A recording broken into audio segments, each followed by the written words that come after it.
channel. What a week it has been. Oh my god, strap yourselves in.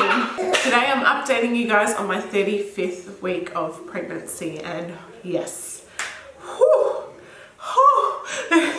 But firstly, if you're new here, welcome. Hello, my name's Jade. This pregnancy I've been doing weekly updates for you guys, sharing the highs and the many lows. The joys of pregnancy. Oh, it is. It's a lip gloss. So if you haven't seen my last previous videos, definitely check them out because it's very relevant to today's video. I'm going to update you with the more minor things first, and then we'll get into the major things that have happened this week. Definitely been getting lightning crash. Yay! I love the best name for it. Basically feels like stabbing pains in your lady cake, basically. But also lots of cramping, a lot of kind of pressure and heaviness down there. Like pretty much like this is the lady cake, this is baby, and it's like, this is basically how it's been feeling. And even today, like a lot today. I'm 36 weeks tomorrow, so yeah, today's been like, God, yeah. Cramping, lots of pressure and just heaviness. I definitely feel like my belly's dropped, definitely. And yeah, I can just feel that like pressure. At the start of the week, my sleeping was awful. It was really hard to get to sleep. My sleep was pretty awful. It was really hard to actually get to sleep. But now that we're entering like the end of the week, I feel like I'm sleeping so much better. Probably because I think I'm getting more and more exhausted. Like I could easily have a day nap, but I've been holding off, and then by the time it's bedtime, I'm like, just gone. So it's kind of been up and down. The only thing that is really disturbing my sleep is getting up to pee like a million times a night, basically. And Hazel's been a little bit sick, a little bit under the weather. There was an outbreak of hand, foot and mouth in her daycare. I'm not 100% sure if she had it or has it, but she'd been irritable, runny nose, cough, like the usual kind of flu symptoms. And she did have one kind of pimple on her chin. And I looked everywhere else on her body and couldn't see anything. And then the next day it was gone. So I was like, maybe it was just a pimple. Maybe it was hand, foot and mouth. But anyway, today she's a lot better. So I think she's coming to like the end of that, if that's what it was. She's got a doctor's appointment tomorrow anyway, just to, not that they can do anything, but anyway. So yeah, her sleeping for a few nights was awful as well. So I don't know if I've been having GERD either. I know like I've spoken about my reflux, indigestion a lot, but pretty much every time I eat, or if I have a drink of water or any kind of food, that's when I will start coughing. And I know there is this like a cough that goes with GERD. So I'm like, maybe it's freaking GERD that I've been having this whole time. It is what it is. Not that much longer to go.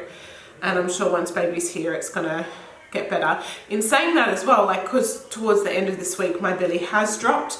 I have felt things are a lot better in terms of indigestion, not as much kind of pressure, it seems. I don't know, it seems better. This week I also was having my 35-week ultrasound to see what was happening with my placenta. So as I said, previous videos, I filled you in with that. My last internal was when I was 32 weeks. And as I said, like the doctors weren't really listening to my concerns or weren't really taking me seriously in a way, and they wanted me to have this scan. So I was like, right, I will do the scan. So I arrived, usual place I'd been seeing the whole time. It was a different ultrasound lady this time though. I'd had the same one the whole time except for this one scan. And she did the usual on the belly and then goes, all right, we're gonna have to do an internal. I was like, yeah, cool, no worries, I was expecting it. And she was just like, whoa. She's like, I've never seen a placenta like yours before. She said there's like some of it here and then it's around the side, but then it's low. And she was actually getting really confused and really like, oh my God, like what is going on? Well, she's like, it's Placenta Previa. And I was like, I kind of figured that. And when I asked her, like, how far away is it once she'd finished, she's like, it's on your cervix. Like, it's on there. She didn't say if it was covering, but she said it's touching. So maybe, from that I assumed partial, like stage 3.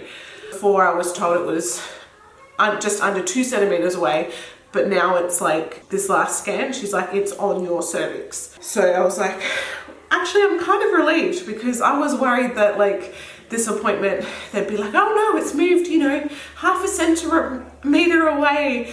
And then I'd still have to try and push for the C-section, because I knew deep down that's what was right. And I've had that feeling for a long time. So yeah, she was just blown away, and she's like, I might even, you know, get my colleague to have a look at the scan, like she was taking photos, or if you need to come back, is that okay with you? I was like, yeah, of course, no problem at all.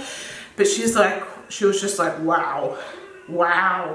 Also, I'm not blaming her, but she may have let slip what baby is. And I don't want to read too much into it in case she was wrong, or in case, you know,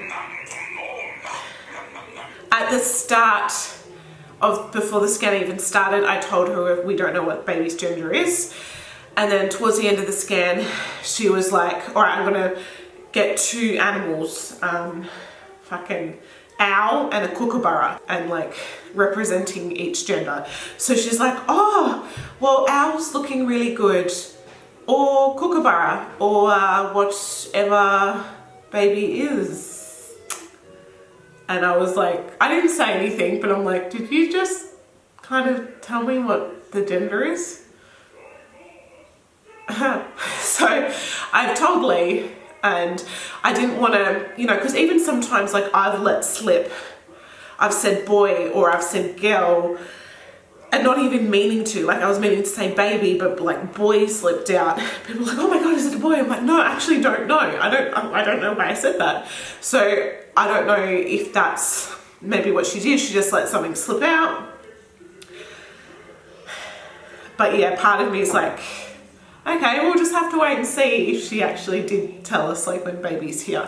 Because like the whole time during the scan, when they're at that certain spot, I just close my eyes. I just don't look. But yeah, anyway, I'm not really angry about it, because I still don't know deep in my heart, you know what I mean? It's not like she said it's definitely a kookaburra. I think that day as well, yeah, that same morning I did have a midwife appointment. Standard, nothing really changed, all good. Didn't really ask any questions because I knew I had an OB appointment later on in the week. So flash forward to that OB appointment, which was on the Thursday. I go in, it was at the hospital. Lee came with me because I wanted support. Like I was going in there prepared to fight, prepared to be like, book me in for a C-section. You've got to listen to me. Because yeah, as I said, I felt like they were brushing it off like, oh, it's fine. You can have a natural birth, it's fine. Anyway, so saw the midwife, did all blood pressure, P test, all good. Did my weight, all good. And then OB grabbed me and we went into the OB's room, and there was like a trainee there as well. And instantly she opened my book, looked at my scan results, and she's like, oh, you've got placenta previa. I'm like, I know. And she's like, you need a C-section. I'm like, I know. She's like, all right, let's book you in. I'm like, yes. Oh, so I didn't have to fight. I didn't have to be like, these are my concerns, you know, like my OCD is making this worse and please just listen to me. I didn't have to do any of that. As soon as she saw my scans, she was like, holy crap, we're booking you in. So I was like, yes, thank you for listening. They also did like baby heart monitor.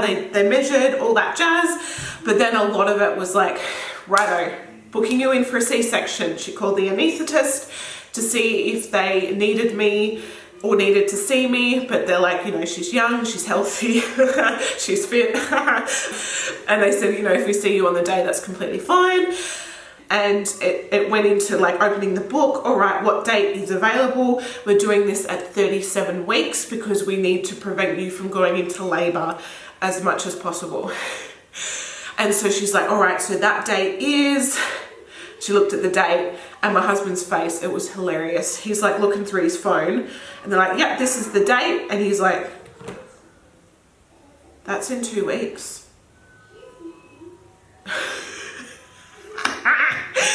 His face was hilarious. So yeah, I've been booked in at 37 weeks and 4 days for my C-section. The date is September 11, and I know not the best date given what's happened in the world on that date, but it was the earliest date that they had. She was like, booked out, booked out, booked out, booked out. All right, this date, yeah, we're booking you in.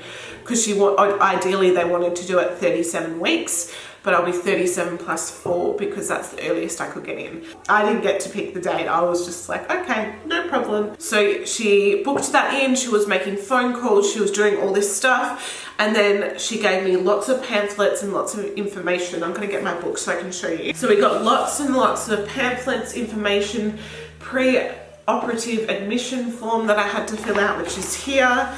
She gave me new forms for blood tests and blood work because my iron, like I'm anemic. So she's like, you have to get your iron sorted before we do a C-section. She said you're going to need steroids to help baby's lungs. So that will need to be done 1 week prior. She said its best results have shown if you get it done exactly a week prior, and you need to come in at the same time in 2 days in a row to have these steroid shots.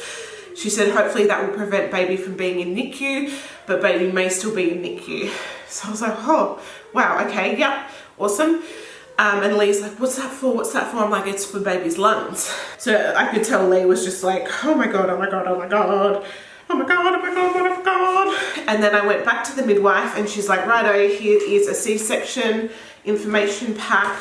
Here is this, here is that. There's, what's this? Anesthesia for C-section, talking about, I think, how they do the spinal, what happens if they put you under general, all that kind of jazz. On the day of your C-section, this is like a checklist of what you need to do. And then this is how you need to wash your body prior.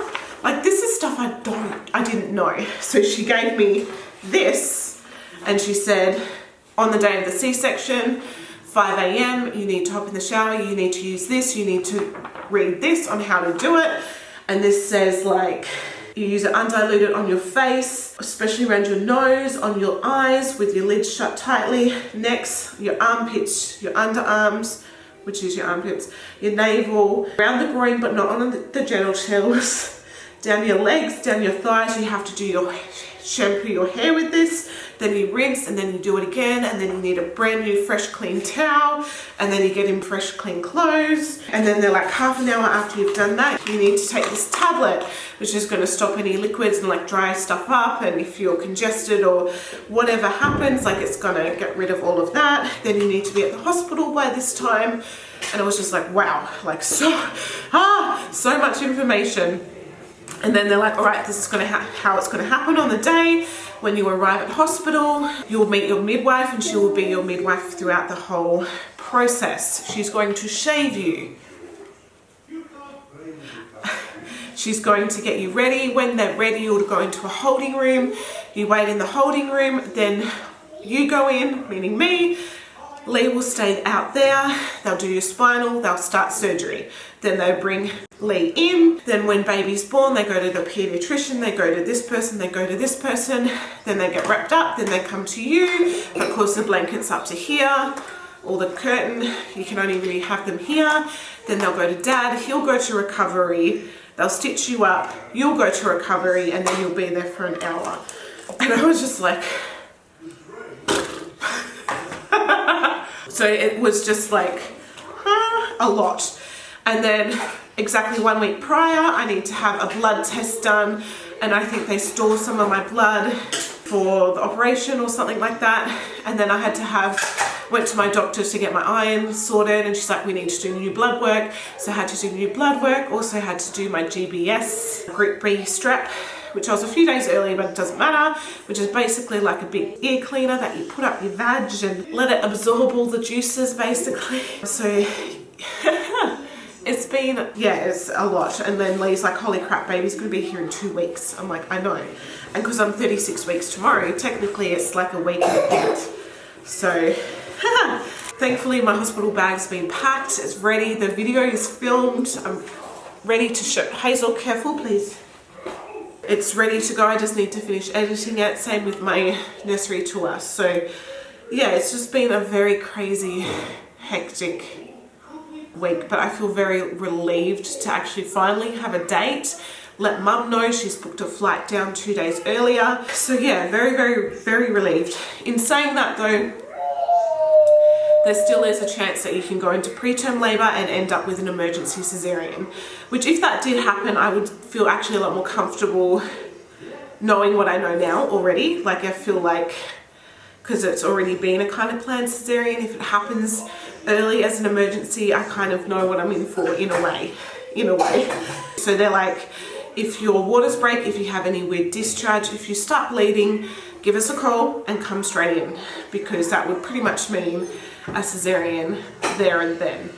So I'm just really hanging out to get my iron sorted, get an iron infusion done, because there can be chances of baby being anemic, and because I'm already anemic, like I don't want that to happen. Yeah, that is pretty much everything that's happened this week. It's been insane. Next week I've got another busy week with different tests. I've got an OB appointment, midwife appointment, got to get steroids, got to get my blood work done.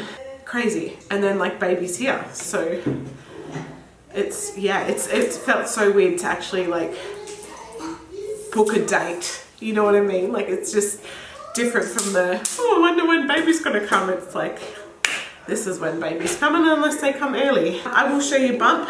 Definitely I feel like it has dropped, but I'm not sure if it's, like when I'm laying on the couch, like there's a good massive gap here now, and then it bumps out for baby. But I feel like in the morning it's kind of higher, and then as the day goes on, like gravity pushes it down. But yeah, oh. Yeah, so definitely I feel there's more space here, especially by the end of the day. But this is how baby is looking. Yeah. Whew. I also did a maternity photo shoot. So we had 2 maternity shoots planned, the milk bath and my original one. Original one was cancelled because of weather, but we did it the other day. And I got naked. I was naked. I've never even taken like a nude selfie before, ever. But my photographer friend has seen my bits. Oh, it's hilarious. I said on my Instagram, one of my actual best friends, like where I met her, or how I met her. First time was she gave me a Brazilian, like I booked in for a Brazilian. She was the one doing it. Then there was an emergency at work or something happened and I went into ER and there she was. I'm like, oh hey, you've seen me naked, pretty much. And then now we're best friends, it's great. I haven't seen the photos yet, but I'm really excited. Not all of them were naked, like most were covered, but then I wanted a nice kind of tasteful, you don't see anything.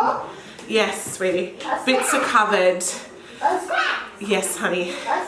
It's serum. Can you put it down, please, honey? So as soon as I stripped off, which was the last part, it started to rain.